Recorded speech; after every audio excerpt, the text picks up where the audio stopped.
$2.6 billion. That's how much Americans lost to unwanted subscription charges last year alone.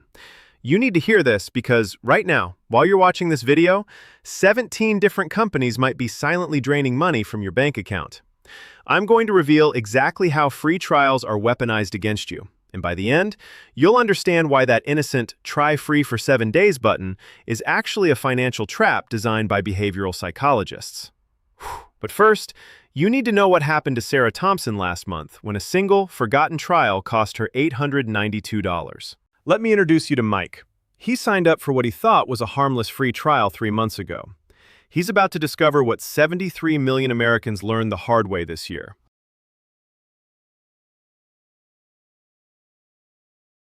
Here's what everyone thinks is happening.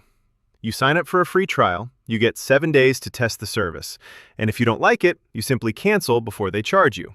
Simple, right? But the truth? These companies employ over 40 different psychological tricks and dark patterns specifically designed to make you forget, make cancellation nearly impossible, and ensure you get charged. And I'm going to prove it to you with internal documents, leaked training materials, and insider knowledge that consumer protection agencies are only beginning to investigate. Now, I want to be clear up front. I'm not a financial advisor, and this isn't financial advice. What I'm sharing is publicly available information to help you make informed decisions. Always consult with professionals for your specific situation. Let me show you exactly what I mean.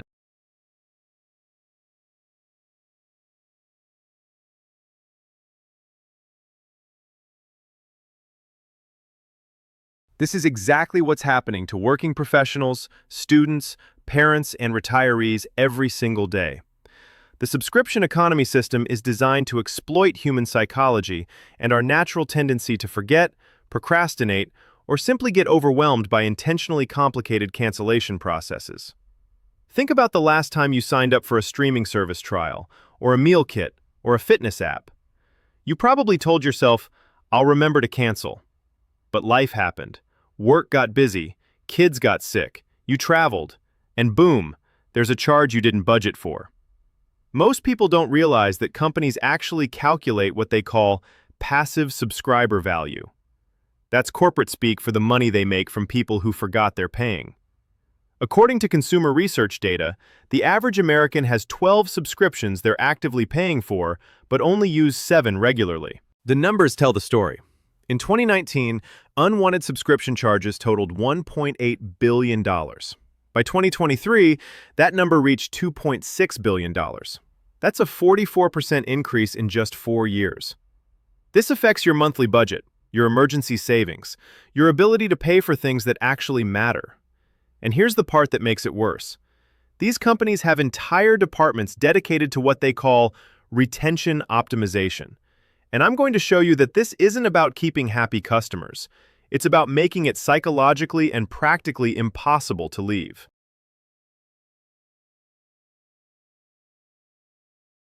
Look at these numbers.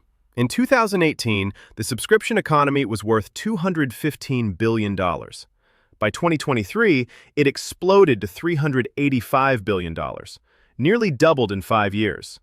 And the industry predicts it'll reach $500 billion by 2025.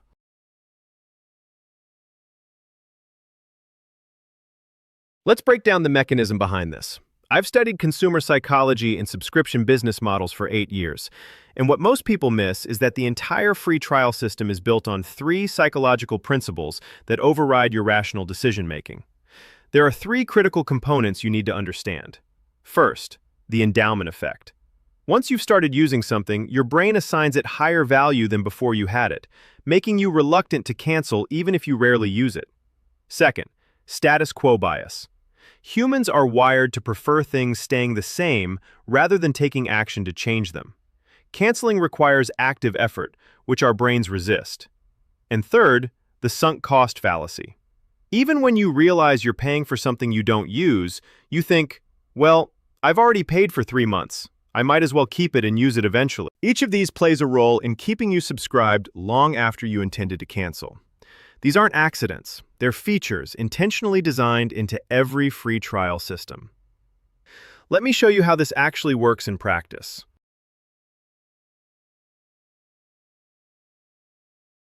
Step 1, the bait. It's irresistible. Make them forget. Automatic renewal.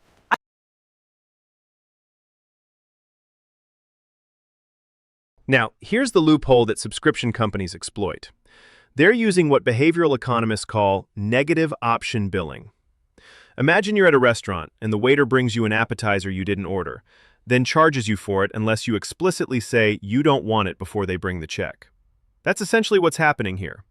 The legal framework allows automatic recurring charges because you technically agreed to it in the terms and conditions. You know, that 47-page document written in legal language that would take 3 hours to read, which 99.7% of users never actually read.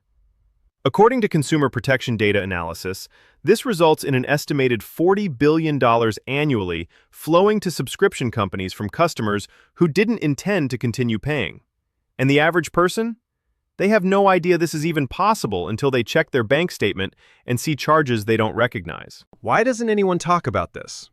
Because these subscription companies spend over $8 billion annually on marketing that makes free trials seem risk-free and magical.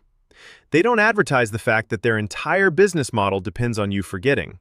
In fact, leaked internal memos from major subscription services show they literally budget for what percentage of users will forget to cancel. It's called the passive retention rate, and for some companies, it accounts for 30 to 40% of their revenue.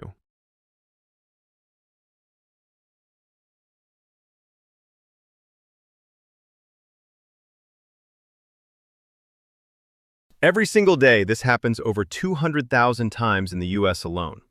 The system is designed for corporate profit maximization, not consumer protection. While you're focused on work, family, and life, these automated systems are working 24/7 to ensure you pay. Now here's where it gets even more disturbing. What I'm about to show you will change how you see every free trial offer forever. The evidence comes from leaked internal documents, regulatory filings, and consumer complaints. The patterns are undeniable, and once you see them, you can't unsee them.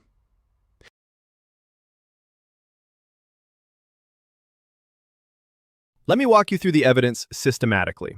According to Federal Trade Commission complaint data, subscription-related complaints increased by 217% between 2019 and 2023.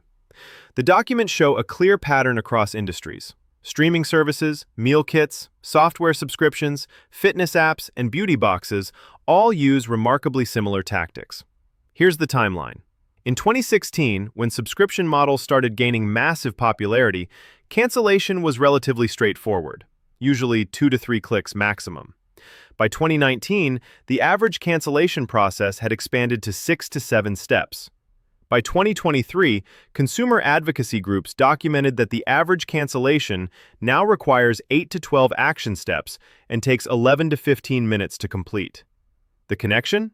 As competition increased and growth slowed, companies shifted from acquisition to retention, but not the good kind of retention where customers stay because they love the product.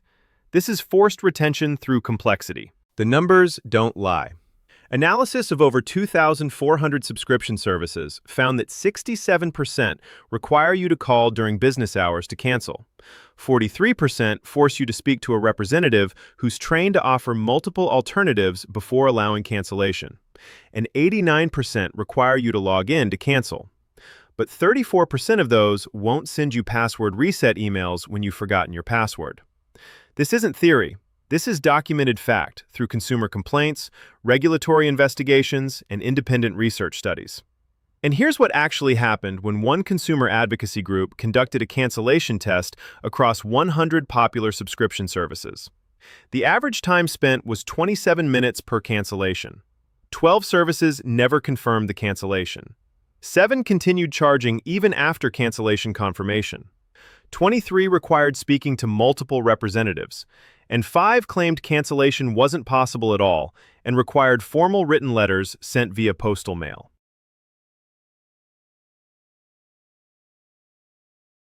Title card: The Evidence, a Timeline of Tactics. Year 2016. Money Mike Happy, The Golden Age, Easy Cancellation. Year 2018. Corporate Carl appears, adjusting tie. The Shift, Optimization begins.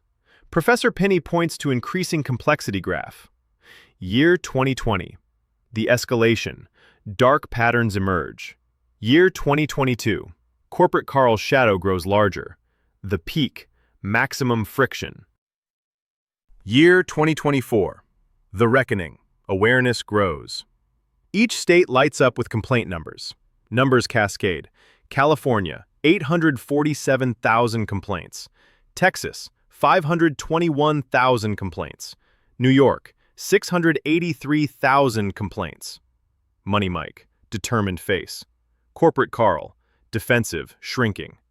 Professor Penny, nodding, explaining. Detective Dana, pointing at evidence. Company tactics ranked by frequency. Hidden cancellation buttons, 89%. Multi-step processes, 84%. Phone-only cancellation, 67%. Business hours requirement, 61%. Retention specialist roadblocks, 58%. Fake technical errors, 34%. Lost cancellation requests, 28%. What they show you. The result. 83% forget to cancel. 67% give up trying. 49% pay unwanted charges. $2.6 billion lost annually. The truth? It's all by design. Building to revelation climax with orchestral hit. But the most shocking part? The legal loopholes these companies exploit to make all of this technically legal. What this means for your monthly budget, your annual expenses, and your financial future is something you need to understand right now.